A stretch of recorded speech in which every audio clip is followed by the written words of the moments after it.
Ladies and gentlemen, hello and welcome to the NXT UK Takeover Blackpool recap show right here on Fightful.com. I am Mr. Warren Hayes, welcoming you to this wonderful recap for an overall pretty exciting show. I mean, you know, it was like a seesaw. It went up, and when it was up, it was up.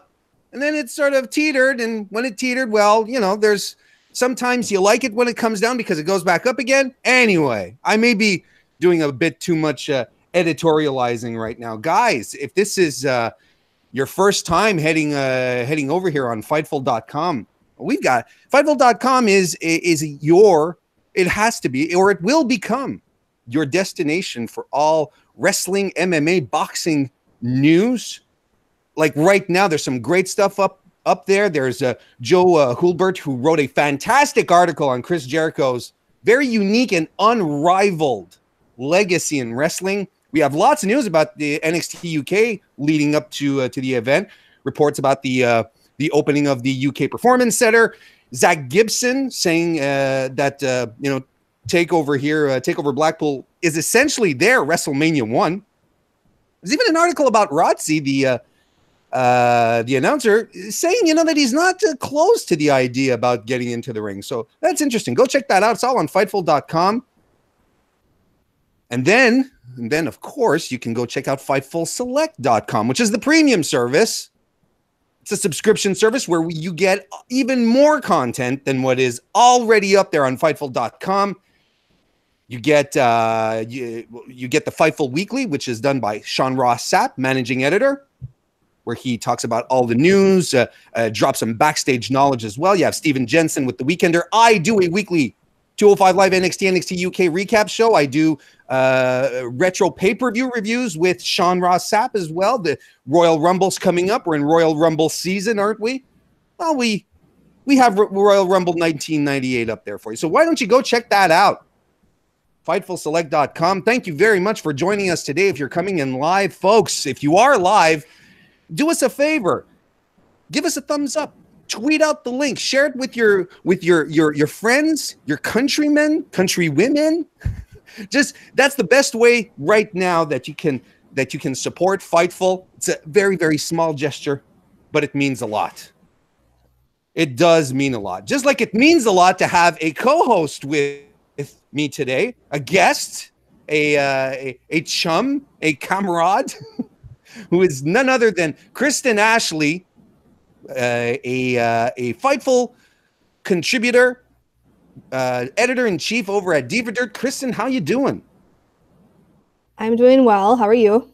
I'm doing very well. Kristen is joining us via audio means, but she is still here with us. She just watched the pay-per-view as we did. What did you think? Like overall, Kristen, what do you think of the event?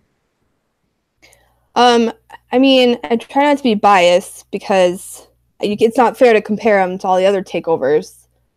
So, but I think that for the brand, they came out pretty strong. I mean, if I had to give it a grade, I'd say like a B+. You know, yeah, I mean, you know, it was their very first event, and you know, to some extent, I do agree that you know you can't go ahead and try to compare them with everything that NXT has been building over the past few years, because they've essentially been in the business doing this only since this summer.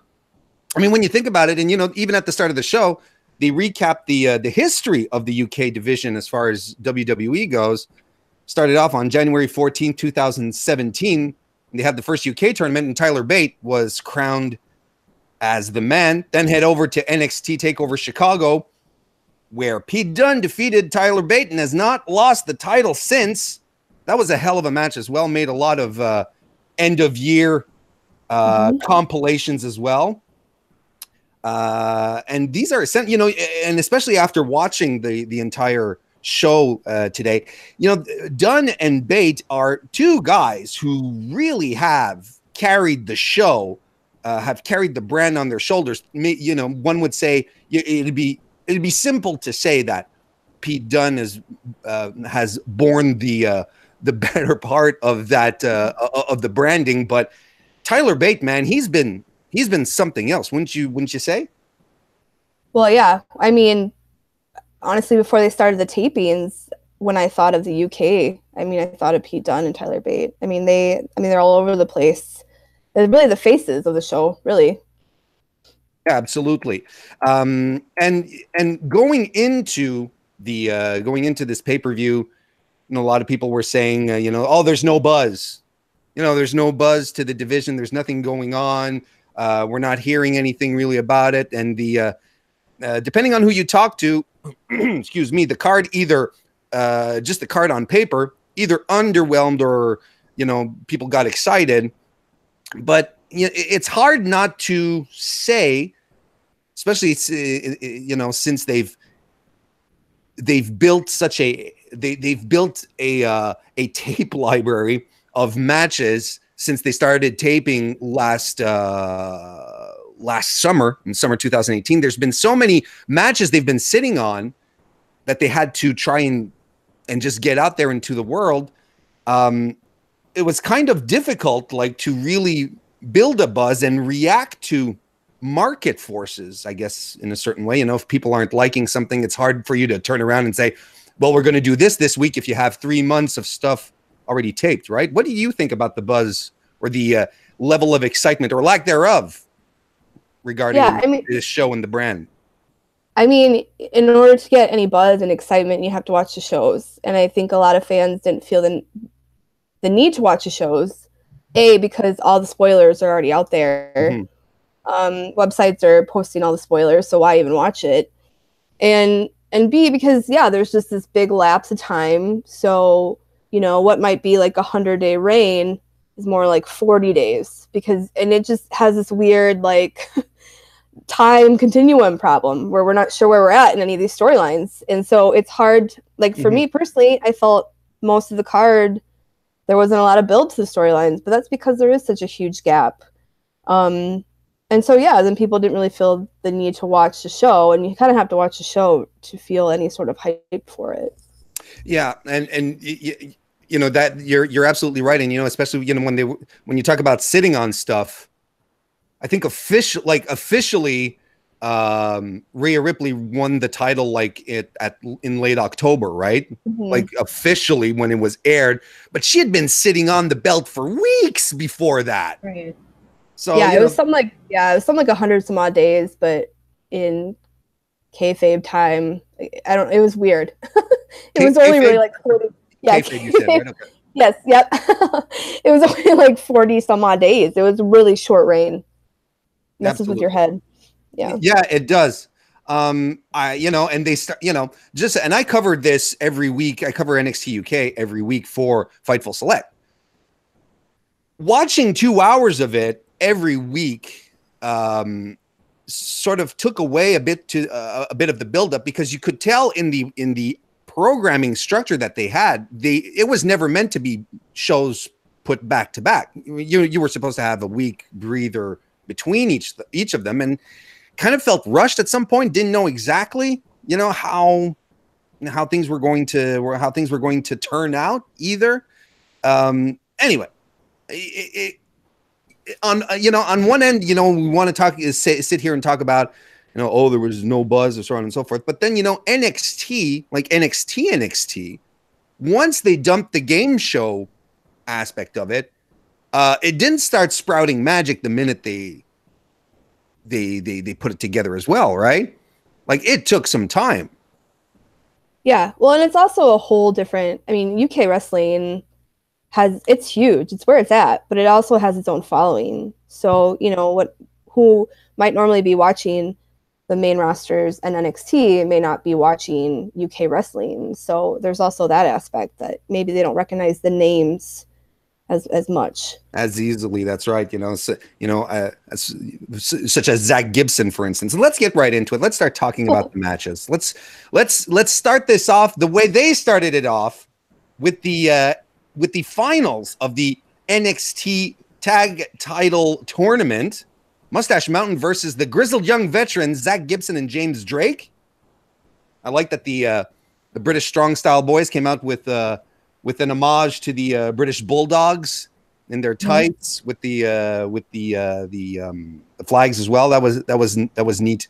Anyway, the match started off with Bate and Gibson. The crowd is so hot at this point. It is ridiculous. You know, some people were even saying, look at how hot this crowd is. Why aren't they getting a WrestleMania? You know, that was bananas. There's a lot of grappling to start off as Gibson works the arm early on. Bate, obviously, you know, his finisher being the Shankly Gate, so a submission move, so he wants to soften that body part off. Bate reverses it into a head scissors, and the shoes are off in the audience because they don't like Gibson. No. They hate Gibson. Bate they really... What's that? They really hate Gibson a lot. Yeah, they really do. They really do. Bate breaks out of a double wrist lock pinning position with the bridge and flips over, leaning on his head. That's good stuff. He had done something similar to that in the 6-man tag that they had with Gallus earlier this week. But, you know, talking about how strong Tyler Bate is kind of like talking about Kazuchika Okada's drop kicks. You know, it's cliche. He's strong. Oh, the drop kicks are beautiful, but you can't help but talking about it because it is. The heels try to double team Bate, who avoids all their offense. There's some test of strengths between Seven and Drake. Bate and Seven do the assisted senton off of Seven's shoulders. Drake scouts the bop and bang move, which honestly isn't all that difficult to avoid. But Bate then avoids some offense, covers for 2, then hits a drop kick. Bate foils some double teaming with the Hurricane Rana and Gibson.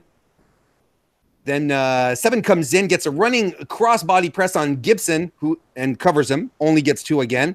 Seven then keeps the double teaming, keeps the double teams on the side. Dives on Drake to the outside, and then he starts selling his that he injured his left elbow. The heels get back in control. There's a backbreaker from Drake onto Seven, and then they start slowing the pace down quite a bit. At this point, Kristen, what did you think of the match?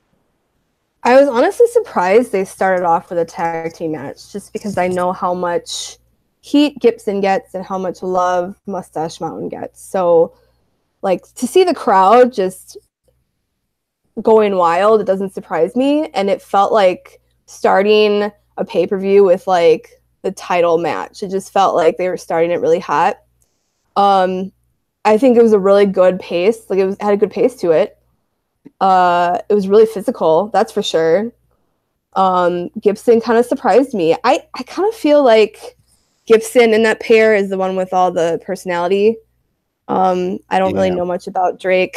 So anytime Gibson stepped onto the mat, I was really excited about it. But yeah, they definitely started off really hot.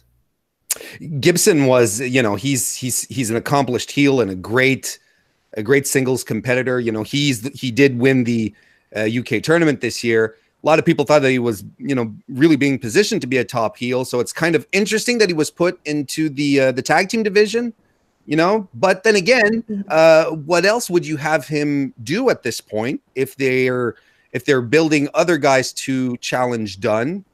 Seeing that Gibson is such a fresh challenge, you know, they want to put other guys up there into contention. What else are you going to have him do if not put him into a tag championship position, you know, something that he will be able to sink his teeth into? Right. I think it's a good spot for him just because, you know, Seven and Bate, they have enough experience that it's a good match. It's a good place to put Gibson. You don't want to put him with somebody uneven. No, I would. Yeah. There's a couple of cool spots here where at some point Tyler Bate goes for an airplane spin on Drake. Then he sets him down and then stacks both Drake on top of Gibson, then lifts both of those guys and does an airplane spin on both, which was pretty funny. It didn't last long. I think Drake sort of fell off, but still something cool to see. Bate hits an exploder suplex on the apron, sending Drake onto Gibson on the outside. He kips up and hits a standing shooting star press, to the heels. This was all off of a hot tag Tyler Bate, anytime he gets a hot tag, is absolute dynamite. He goes for a Tyler Driver 97 that's blocked by Gibson, but Gibson eats the bop and bap. He wasn't able to scout it as easily as James Drake does. A little later on, Trent Seven gets the burning hammer on Gibson, covers him, but Drake breaks up the pin. Drake and Bate then follow up into a series of pin counters that ends with Bate escaping a pin at 2.9. The Bate slingshot lariat is interrupted by a ticket to ride by Gibson. The heels set up a helter-skelter. Drake hits a 450, covers, and Seven kicks out at 2.9. And honestly, I thought it was done at that point. We get a spot where we get double Shankly Gates by the heels. Everything then starts going up, starts going Mustache Mountain's way. But the match comes to an end when Bate accidentally ends up on Gibson's shoulders, who's on the outside. Drake dives through the ropes and hits Bate, who tumbles off of Gibson's shoulders to the mat. That was a bit of a nasty spin there. The heels hit the double ticket to ride for the win, much to a lot of shock on my timeline. But Kristen, I had called it. You did.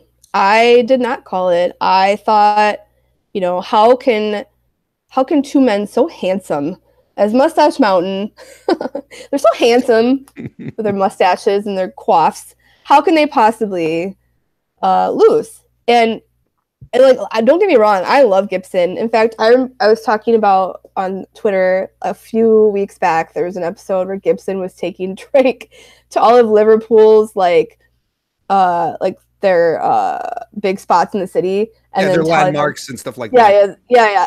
Telling the history of the city as it relates to how awesome he is, and like, Liverpool's cool and all, but you wait till you see me.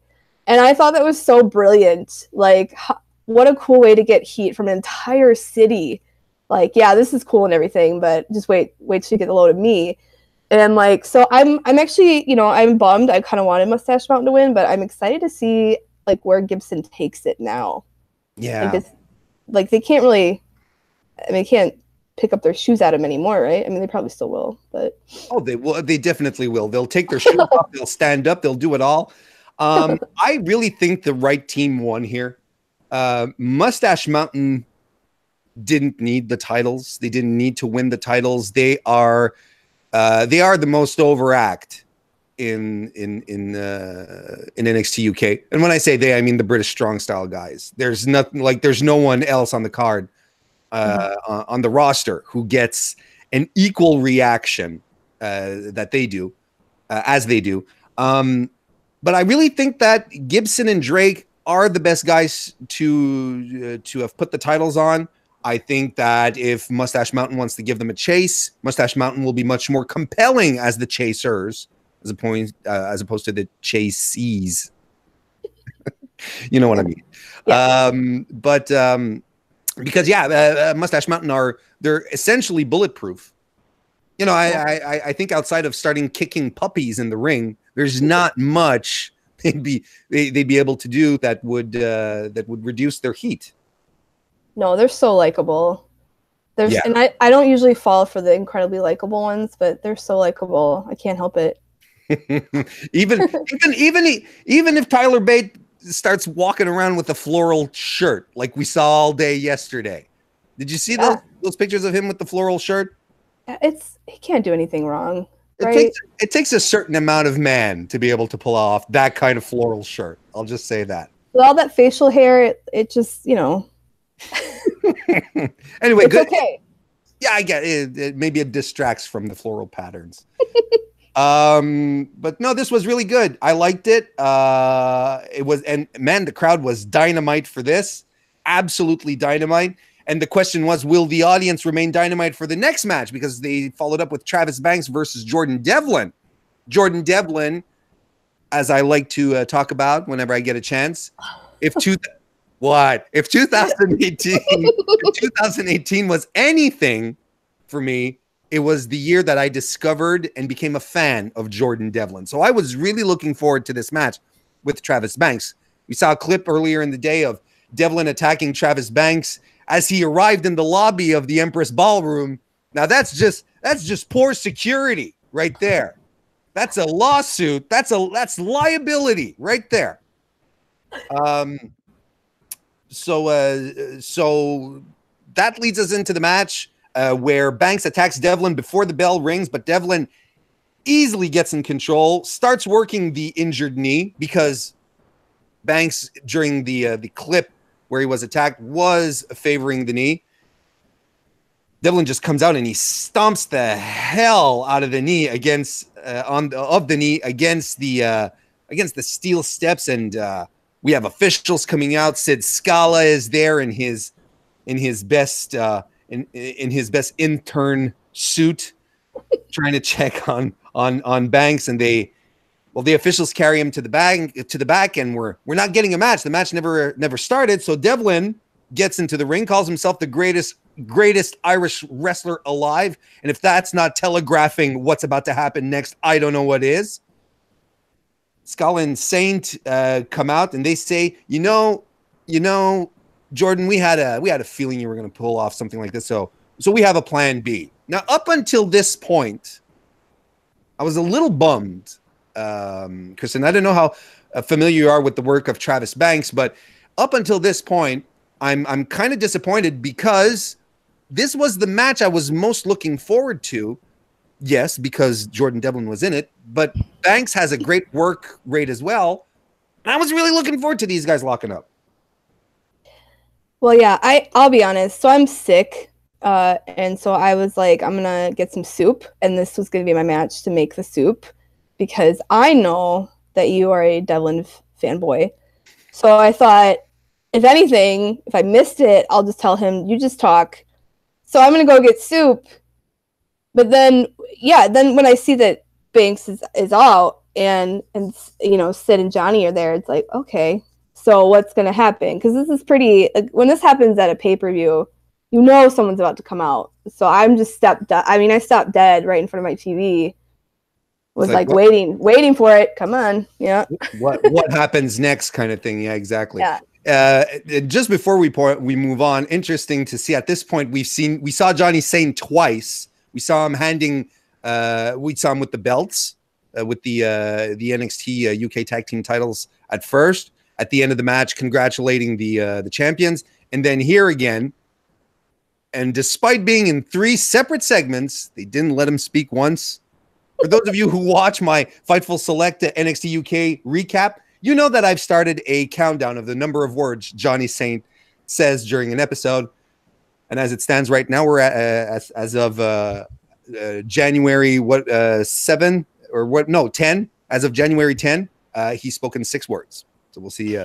We're keeping a running tally, folks. Anyway, so the administration is out there. They say they have a plan B, and who is the plan B? Well, it is Finn Balor, who comes out to the biggest reaction that he's probably heard in a long time. And Balor comes right in and walks right up to Devlin. And of course, as many of you know, Finn Balor actually trained Jordan Devlin to a point that Jordan Devlin is actually, especially since they're the same stature, they kind of have a similar bone structure, I guess. It's to a point where Jordan Devlin is called the mini Finn Balor, right? So it's interesting here because we do have the trainer and the trainee going up against each other, but Devlin's having none of his coach being in the ring with him. He just slaps him across the face, and Balor goes right after him with some strikes and some drop kicks. Yeah, followed by a sling blade. He goes up top for the coup de grace, but Devlin probably knows his trainer quite a bit. He rolls out of the way. Devlin tries to flee, but Balor gets him back down, knocks him on the outside with a forearm. Devlin gets back in control, softens him up, double stomp to the chest, and then he mocks Finn Balor. He does the arm thing. That created a generous amount of heat. Balor battles back with a rolling drop kick, but Devlin drop kicks Balor off the top rope, and he falls to the outside. Some stomps follow, some ground and pound, covers him for 2. Balor fights back, but Devlin catches a kick and slaps him down.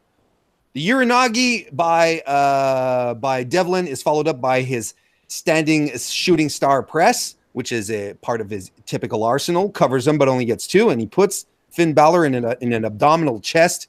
And man, the audience, Kristen, is absolutely all in on this. And I'm not trying to make an AEW joke. They are really, really into it. Yeah. Well, everybody was.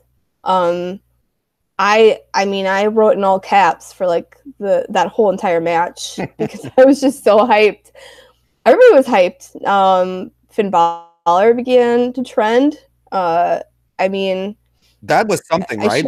Like Finn Balor trending. That was there was no hashtag Finn Balor up on the upper left hand of the screen, to help us out. That started trending all by itself. Right. Yeah, there was mad amounts of hype. We see Balor going for the 1916, but Devlin avoids it. A little later on, he will hit the 1916 on Devlin, or the Bloody Sunday, depending on the era of Balor you want to speak of. We haven't seen that in a while, but Devlin still manages to kick out at 2. Devlin hits his short arm backdrop driver, which I really like. Covers Balor only for 2. We get to the end where Devlin hits goes for a moonsault, leaps off, but Finn lifts his knees, followed by an implant DDT, shotgun dropkick. Balor goes up top, hits the coup de grace, and that's the win for the Demon. Well, he wasn't exactly the Demon, but you know what I mean. Right. What did you think about this match, Kristen? I think if you're a brand and it's your first pay-per-view, this was perfect. I think it's taking Finn Balor, who's easily recognizable, and throwing it into the brand with and not just being some random add-in, but actually having a story behind it because, he did train him. Devlin's not really well liked, and he made it a point in almost every show that stop comparing me to Finn Balor. I'm better than him.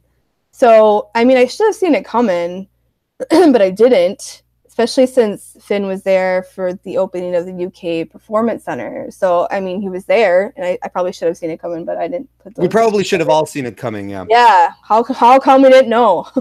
But I'm glad I didn't, because it was really, it was amazing. It was a good moment. My brother and my dad, who got me into wrestling, are super huge Finn Balor fans, and so I mean, I was even doing his little arm raising, and it was a really good moment. This was a perfect idea for a first pay-per-view if you want to get new watchers. I think that you used the right term here. It was a moment. I think that's something that the brand needed, that the event needed, not the brand, but the event needed, just to generate some excitement, people getting excited and going off on Twitter. Like, if this had been like Impact on Twitch, I would have been interested to see how it would have affected their viewership, right? Let's see what kind of viewership spike they would have got with that. But this is definitely something that they needed here. It was I think it was a nice touch to bring him in. There's even Gwyn in the chat that says mayhaps we could get a Drew McIntyre appearance in NXT UK in the future, and I wouldn't see why not. That would also be really, really cool. Of course, there's the question. We can bear to ask this question. Jordan Devlin is being built as a very, very big star in NXT UK, an impressive competitor. He's only lost 1 match before today in NXT, again in his stellar UK title championship match against Pete Dunne. And he's just been cleaning house everywhere. I was expecting in his match with Banks, when I did my prediction show, I said there's no way Devlin is losing this because they're building him as being too strong. What do you think, Kristen? Does this knock him down a couple of pegs? Yeah, I think so. Honestly, though, I mean, I don't really follow him as closely as you probably do, but not sure what that means, but go ahead. I'm not as big of a Devlin fan as you are, but for me, he has really, he's good, but I wasn't he's not Pete Dunne good, he's not that good to me. And so I expected this match with him and Banks to be like just them trying to put him over in that sense. And then when Balor came out, to me, that's when Devlin looked better. Like, it felt comfortable. It felt like you're fighting with your trainer. Like, you know this man, you know what his moves. You learned your moves from him. So it's comfortable and it looks really natural. And so for me, he actually looked better in this match than I think he would have in any other match. But it also, I think, creates the heat that they really want for him. So maybe that's their angle, is that if we put in, hey, just shut up about Finn Balor and let's just put in Finn Balor, and then maybe that'll bring the heat that they really want for him. I think, I have a tendency to agree, especially in the sense that, he's coming across as really as, a bit of a competitive hothead. I think this kind of energy can carry him over into the upcoming tapings and the upcoming episodes where he can just be super pissed, that Finn Balor came out of nowhere, and then it just drives him more, because his match that he had with Pete Dunne a couple of months ago now, I have to stop saying a few weeks ago. It's been a couple of months now. It was tremendous. It is the best match that the NXT UK brand produced so far. And yes, I do include the matches we saw today. Devlin is an extraordinary talent. I just question, does the fact that he lost tonight against Finn Balor, does it hurt him? I don't think it does, especially if they're able to capitalize on it and use it. And maybe, at this point, I am all for a Balor versus Devlin 2 down the road, where finally, where the student overcomes the master kind of thing. Yeah, I don't think he's going to lose any likability, Devlin. I think this will just help him in the end. It's the crafty veteran coming to shut a kid up. I mean, that just helps their storyline. It doesn't really hurt them. Correct. You are correct. Next, we had Eddie Dennis versus Dave Mastiff. Now, I want to preamble this before we go on. And then, again, those of you who do watch my NXT UK recap shows on Fightful Select will know that in the case of Dave Mastiff, I had heard about the guy a lot before seeing him wrestle in NXT UK. I had never actually seen him compete, heard about his name. I heard a lot of people being really high on him. And it took me a while watching him compete in NXT UK to get into him, because I didn't quite understand what everyone saw in him. Yeah, he's a big guy. He moves super smoothly, but there's something about him that I feel other people understand or have seen some greatness out of him that right now I'm not just getting. And the same goes for Eddie Dennis. People put him over quite a bit. I'm going to be honest with you, Kristen, and I don't know what you think. This match didn't do anything to make me didn't do anything to endear me even more to either of these guys. Honestly, me either. I don't know much about either one of them. In fact, I looked up their weight and their height because I just was curious to see the difference. And Eddie is 6'6" and 220, and Mastiff is 5'9" and 315. So that actually gave me like, oh, maybe this match will be pretty good. But I didn't really care for this match. I thought it was pretty boring. I actually thought the promo was more entertaining than the actual match, because I feel like if they really built up on Eddie's craziness, it could go somewhere. But it feels like he's just this disappointed school teacher who's had enough of Dave Mastiff. and yeah, it was really boring. I'll be honest, I didn't watch probably half of that match. But you do know he was a school teacher, right? A school teacher, yeah, principal, Eddie Dennis being. Yes, I know that. So there are levels of disappointment then that can be attributed to just being a former teacher. Just to make sure that everyone understands that Dave Mastiff is a big guy, that he's heavy. WWE feels that they have to shake the camera with every step he takes. Oh. And it's so stupid. They do that every week on NXT TV. They had stopped NXT UK TV. They had stopped for a while, but they started doing it again recently. And I just think it is the silliest. Both guys slug it out to start, but they quickly head out on the outside, and with Mastiff tossing Dennis into the steps. And then Mastiff brings some steps into the ring.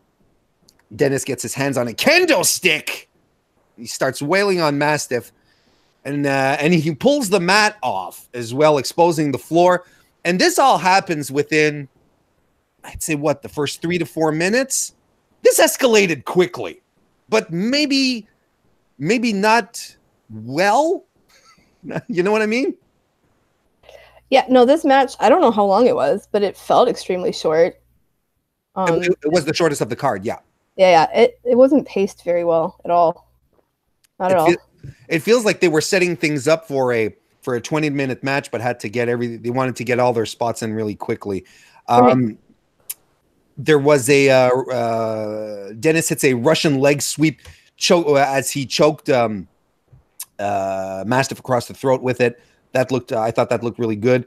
Then Mastiff eventually gets in control of the kendo stick and gets some shots in as well. He wriggles out of Dennis's fireman's carry. He runs the rope, hits his cross body, but Dennis catches him and spinning side slams Mastiff onto the steps. This was the spot of the match, wouldn't you say? Yep, I agree. Yep. Well, there you go. That's some high-level commentary by Kristen Ashley right there.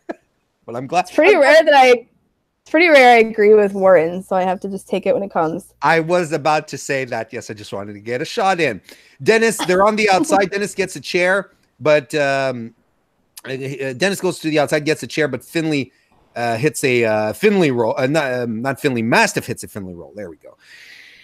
Mastiff goes to the top rope, but Dennis goes over and gets him in the severed bridge, which is that extremely high razor's edge, and he just slams him down. If there's one thing that I'm going to take away from this match, is that Eddie Dennis is strong. He covers Mastiff, but of course Mastiff kicks out. They trade some more blows. Mastiff tries to German suplex Dennis off the apron onto the exposed floor. That doesn't quite work out, but instead there's a Finley roll onto the floor, followed by a senton by Mastiff. So there you go. They use the exposed floor. Meanwhile, there's a table that's set up in the ring.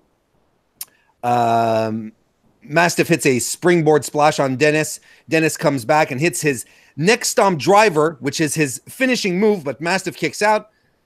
And the match comes to a crashing halt when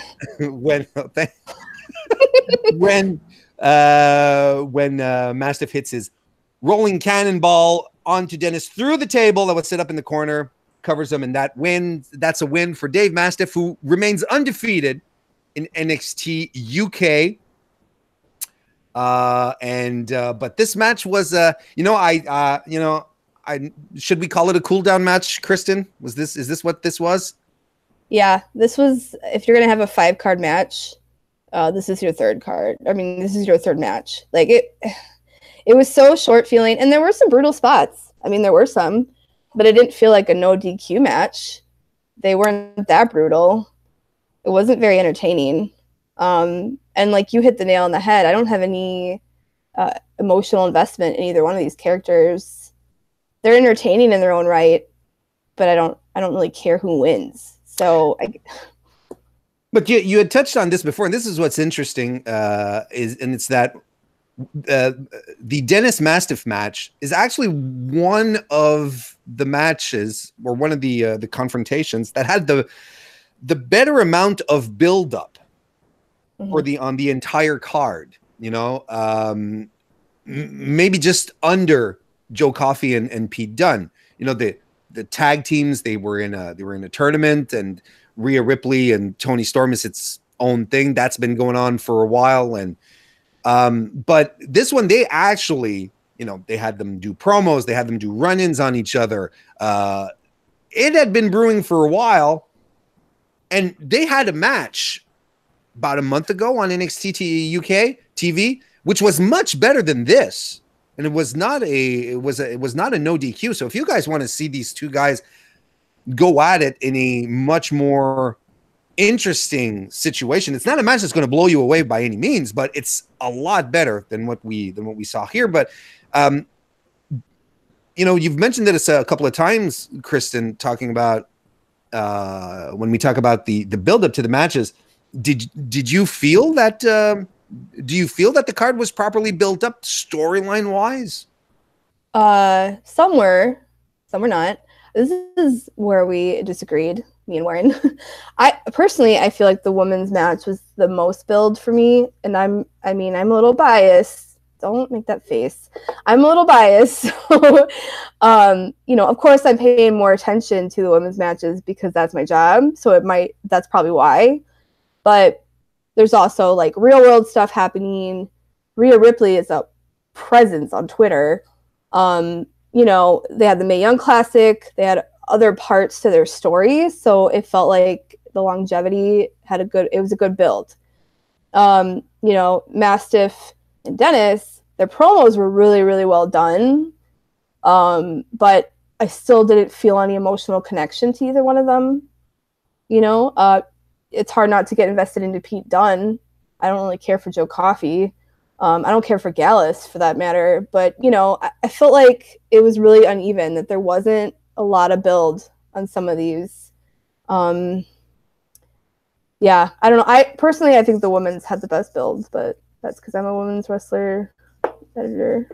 Well, you see, I thought there was great build in these final three matches. You know, Travis Banks and Jordan Devlin it was silly actually. Their idea for feuding, it was kind of stupid. It was just, let's give them an excuse to fight each other. And like I said, you know, the tag team tournament, well, it was like a tournament. There was nothing personal between the Grizzled Young Veterans and Mustache Mountain. I thought these last three matches were properly built up, or at least an effort was put into it. Maybe there's a question of, were they the right candidates in certain situations? But we'll talk about that in a little while, I think. Next match, we have Rhea Ripley versus Toni Storm for the NXT UK Women's title. Rhea Ripley lost her title this evening. Toni Storm, your new NXT UK champion. I'm going to tell you straight off the bat, Kristen, I'm a little shocked. Why?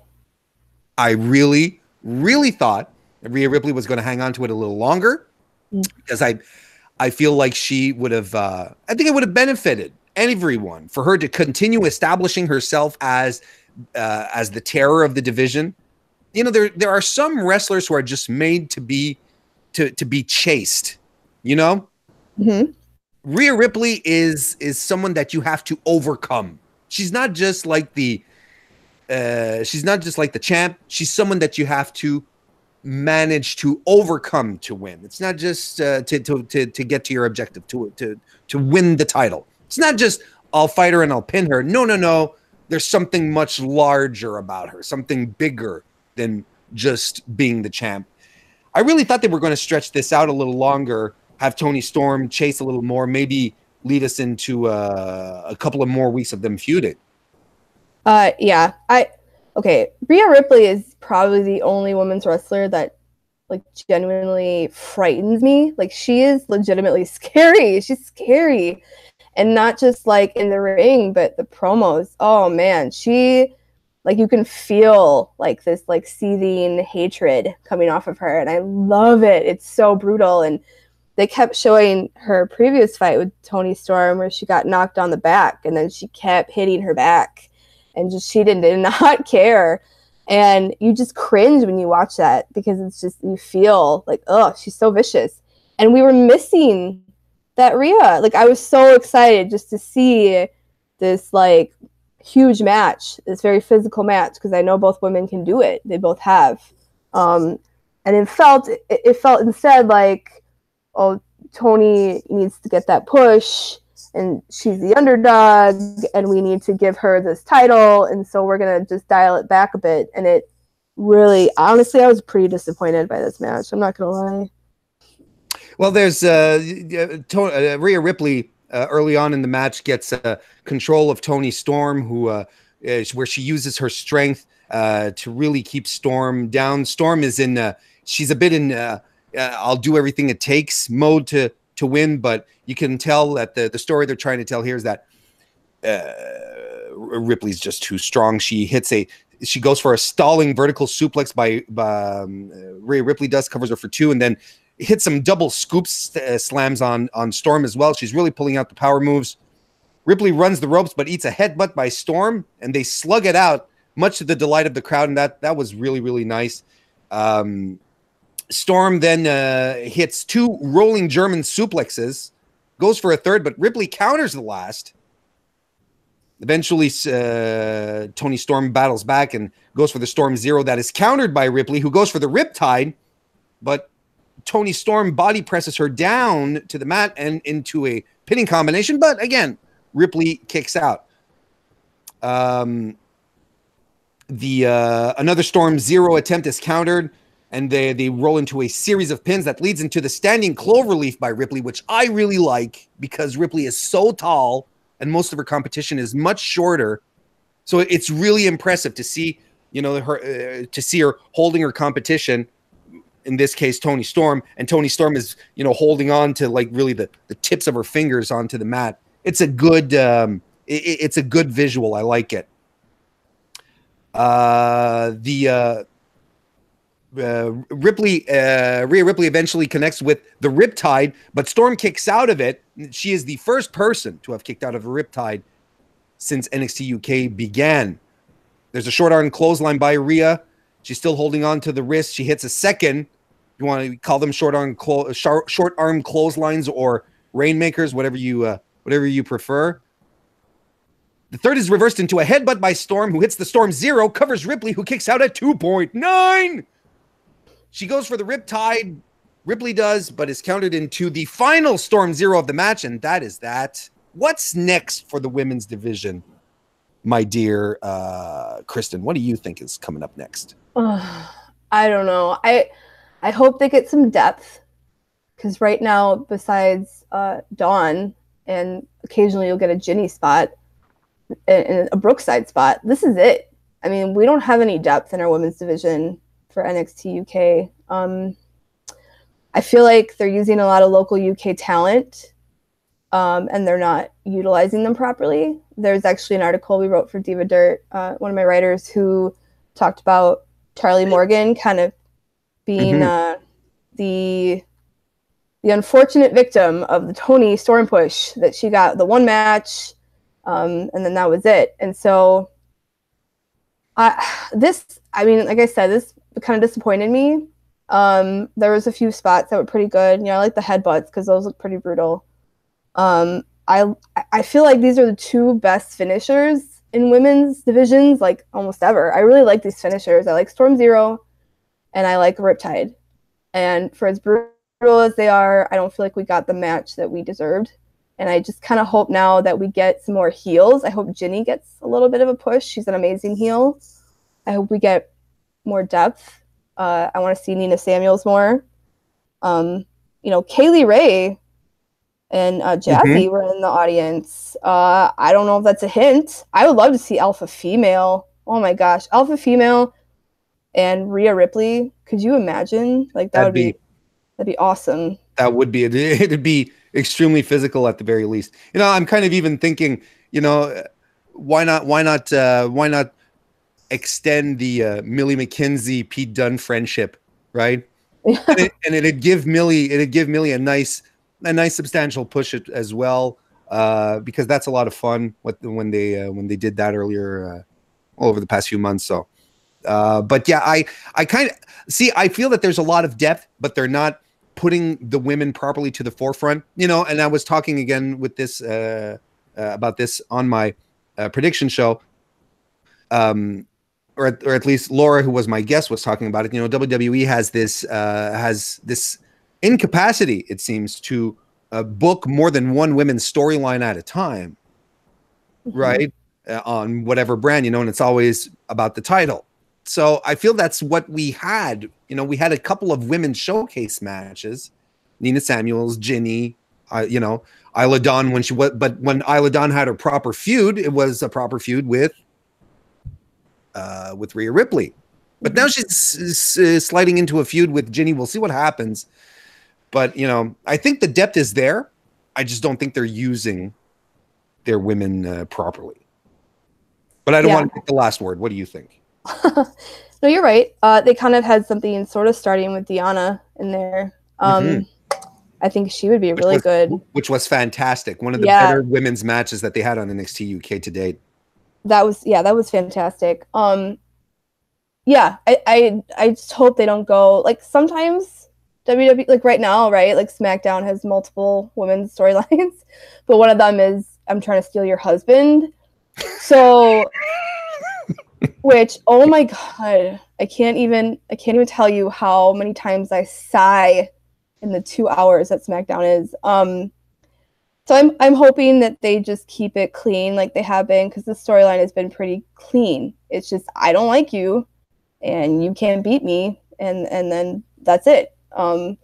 They do have a lot of talent in UK wrestling, man, especially women's UK wrestling.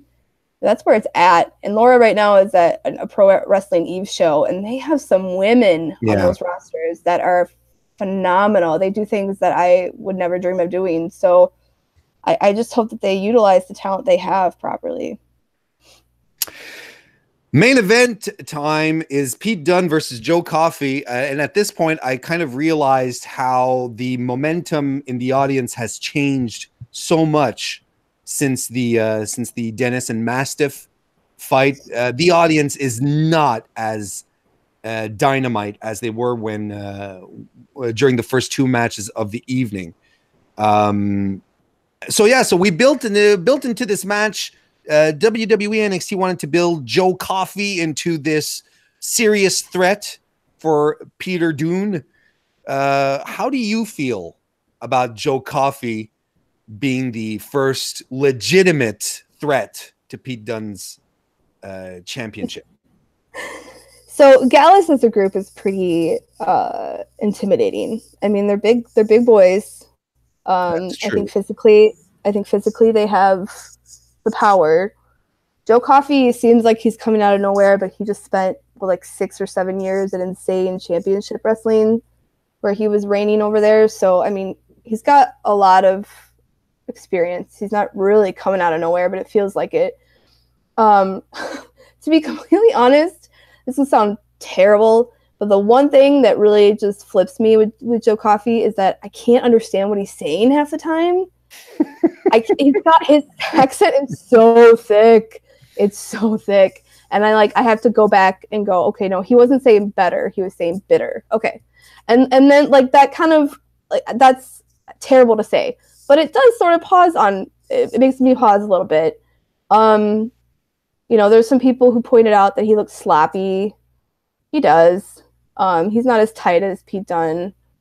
Yeah, I don't think I wouldn't say that Joe Coffey's sloppy, especially not to his face. I think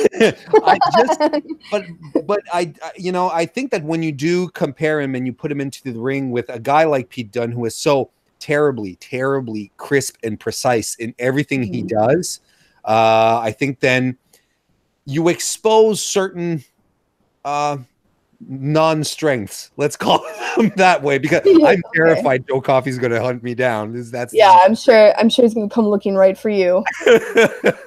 Canada. Because he's, I find that he looks like a superstar. He conducts himself as one. He's got great ring presence. I don't think he's a bad wrestler at all. I don't think he was ready for this position, for being put into this match with Pete, because it did expose some limitations that he has. Yeah. I even had some people telling me on Twitter earlier on, because as anyone who follows my body of work, they know that I'm not a fan of bear hugs. And he pulled out a bear hug, and everyone was like, "Oh, pulls out a bear hug. Okay, he's main roster ready." Which I kind of agree with. He does wrestle that style, don't you think? Yeah, and there's been some tag team matches with Gallus and British Strong Style that were really, really good. They all can really wrestle. Gallus can really wrestle. All of them can. And they do have this really intense presence that when they come out and they fold their arms across their chest, like you just know it's about to go down. I mean, they have that natural presence and size and experience. I think maybe he should have been just in Gallus before getting a singles push. Like maybe they just should have done tag team stuff for a little bit longer. You can tell they were looking personally. They were looking to have a counter stable to the British Strong Style, that's for sure. Early on, there's a stalling vertical suplex by Joe Coffey, and Dunn, as he's holding him, Dunn is kicking him. He's giving him knees to the head, and that's I really like that because it goes to show how strong Joe Coffey is, because he really was able to keep him up there for a little while. He hits an over the knee backbreaker into a sidewalk slam, which was also very cool on Pete Dunne. Most of this match was a lot of strength moves, and I really thought the match started to pick up once they got into the once they got to the final third.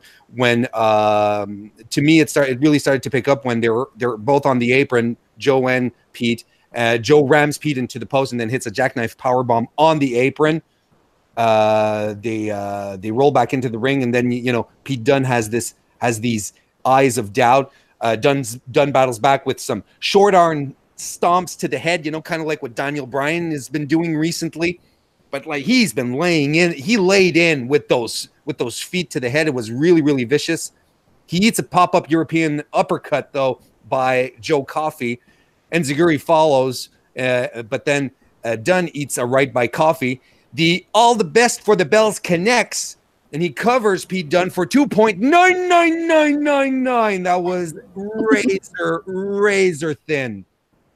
Coffey deadlifts Dunn, who's in a triangle. He puts him on the top rope and still holding on to that move. He power bombs Dunn off the buckles. That was nice. But then at this point, Joe is favoring his left arm, and that would come into play a little bit. For the end, Coffey tries to hit a bitter end, but it's countered, and Dunn hits a bitter end of his own, but he's exhausted and he can't make the pin.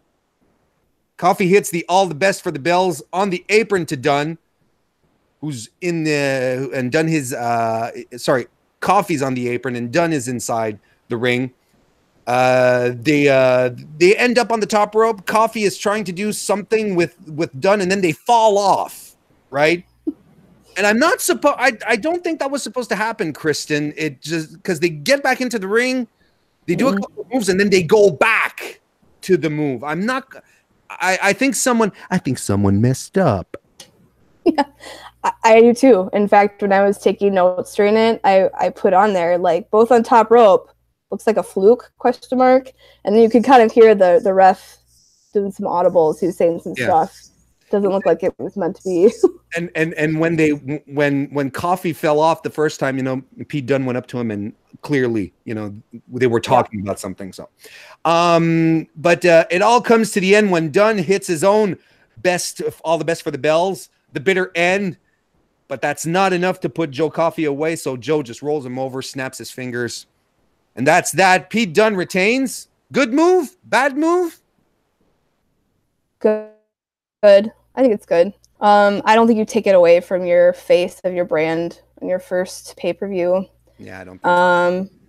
And I think you're right when you say the last third was the best because you're getting that real bruiserweight nickname. It became more of a brawl than anything else, and it was more Pete Dunne. So, yeah, I think they made the right move here. I think giving it to Coffey so early would have been a really bad move. Yeah, and I would have been shocked as well. They're just putting so much stock into Pete right now for him to get over, to get them to make the brand work.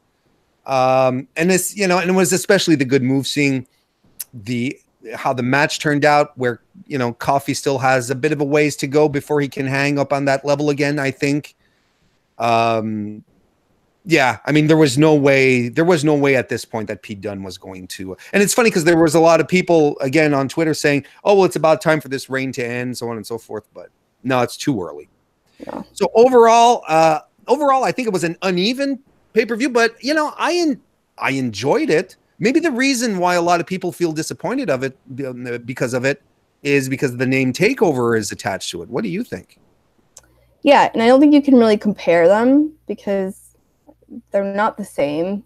I feel like it was really uneven, and I'm a big fan of, like, when I watch pay-per-view, I like a slow burn. I like that build up to that big match, and that really, it felt like we started off strong, and then we had like this like little break, and then they tried to come back strong, and it didn't connect with me. Mm-hmm. I feel like it was just uneven. Yeah, it wasn't weighted properly. That's for sure. Gotcha. Well, we're going to wrap this one up. Kristen, why don't you let the good folks out here in Fightful land know where they can find you on social media? What do you have coming up? Well, you can find me on Twitter at Kristen Ashley. It's my name. So difficult. You can find all my stuff on Diva Dirt. I got some stuff on Fightful. Tomorrow for Fightful, me and Warren and Joe Soriano and Laura Morrow from Daily DDT fame, we're starting a women's wrestling podcast called The Division that starts tomorrow. We're recording it. So look for that on Fightful. I've got a big interview coming up with Brandy Rhodes on Monday that I'm super excited for. And we just have a bunch of exclusives, so keep an eye out. And thank you, everyone, for joining us today. Remember to continue visiting us on Fightful.com. Consider subscribing to FightfulSelect.com because that's where you get all the Warren Hayes you could ever expect and more. But your support does mean a lot here to all of us at Fightful. If this is the first time you're joining us, consider subscribing to the Fightful YouTube channel right here. Got all sorts of videos. We got Raw, SmackDown post shows, every major pay-per-view event. We have post shows, WWE, ROH, New Japan, AEW definitely coming up as well. So you don't want to miss out on any of that. Thank you all so very much for joining us. Thank you, everyone who joined us in the chat. I'll see you next time.